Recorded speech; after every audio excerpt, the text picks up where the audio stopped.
Porque estaba mi mamá, señor. Entonces yo le estaba acompañando a mi mamá. Y mi mamá estaba abajo en la tarima. Por eso es que este tipo de cosas me importan tan poquito. Esa es la muestra, mejor que lo haya dicho Ricardo Patraña. Es tan poquito lo que me importa esto del baboso, ya, que yo estaba mensajeándome con mis amigos, pero yo no pierdo tiempo, yo estaba en otra cosa. Volvamos al tema en el que estábamos. ¿Va a ser su partido político? ¿Ya tiene nombre, ya tiene estructura, ya tiene plazos, fechas? Sí, señor.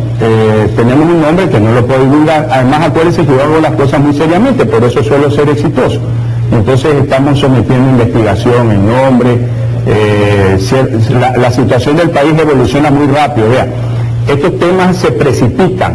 Esta crisis del país se precipita, ¿no? Además vivimos de autogol en autogol, ¿no? Invitamos al relator de la ONU, al señor Alton, para que le diga lo mismo que dice yo, que el sicariato campea, que no hay seguridad jurídica.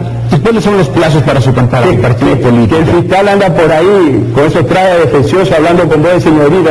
Sarita Montiel no le dijeron el otro día.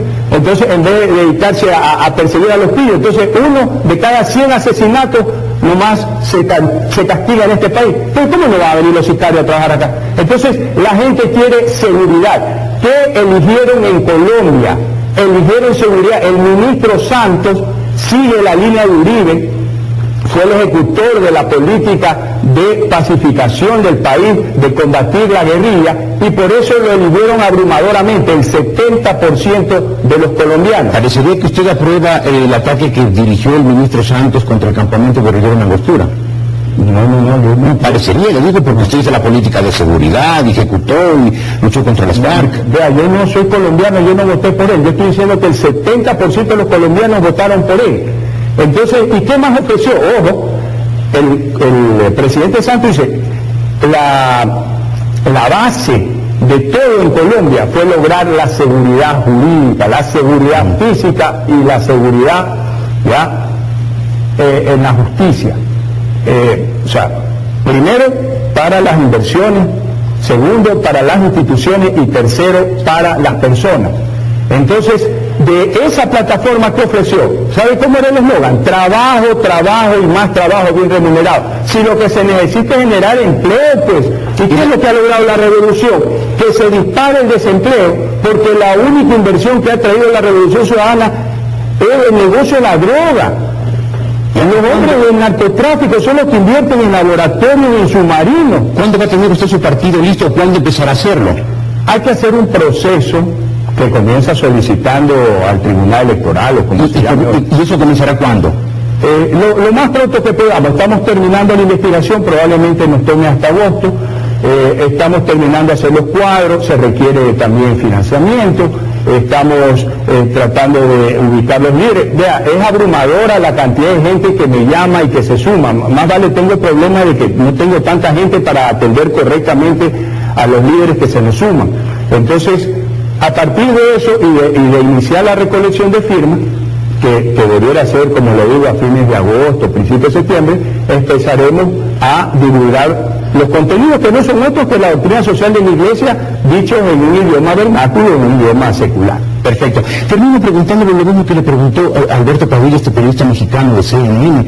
Me dijo, no es extraño que el jefe de la oposición al gobierno de Rafael Correa quiera ser su hermano Fabricio, como que el gobierno quisiera capitalizar todo, controlar al gobierno y la oposición, o sea, dando a entender que entre usted y su hermana entre usted y su hermano hay un tongo. Y Alberto Padilla tiene la experiencia de lo que ocurrió con el PRI en México. El PAN, el partido de la oposición, el Partido de Acción Nacional, era financiado con recursos de Pemex, de petróleos de México.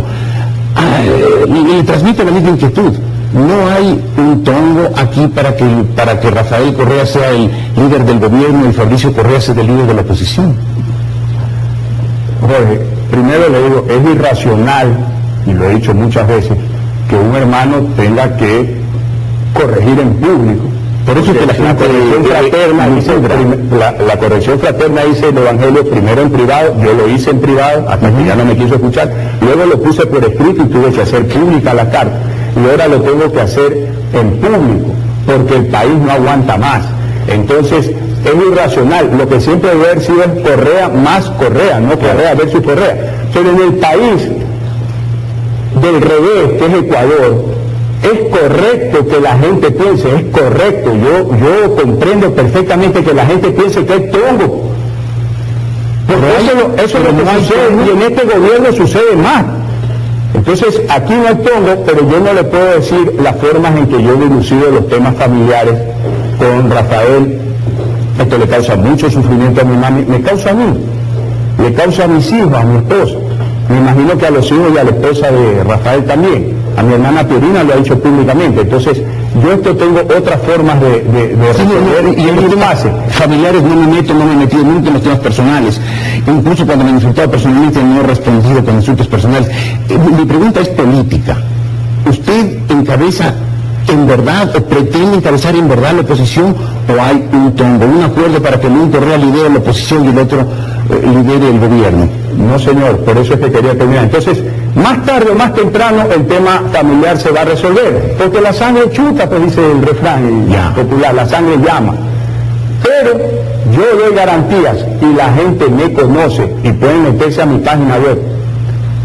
El doctor Gustavo Novoa Bejarano era presidente de mi empresa hasta el año 96. Sin embargo, yo luché contra la corrupción en su gobierno, que me terminó 2 contratos unilateralmente y gané los juicios, y usted eso ya lo sabe, la opinión pública, ya me pagaron también, y hoy estoy exigiendo que le cobren a los pillos que me quisieron chantajear. Ya, en definitiva, usted dice que no hay tongo. Así es, señor, esto no hay tongo, es penoso, pero independientemente de que nos pongamos de buena, independientemente de que igual que han hecho con Odebrecht, reconozcan el horror que le han hecho a la pobre Consulta y le devuelvan los contratos, independientemente de eso, yo ya comencé esta tarea. Creo que es necesaria para el país porque no asoma nadie más y la voy a continuar indefectiblemente.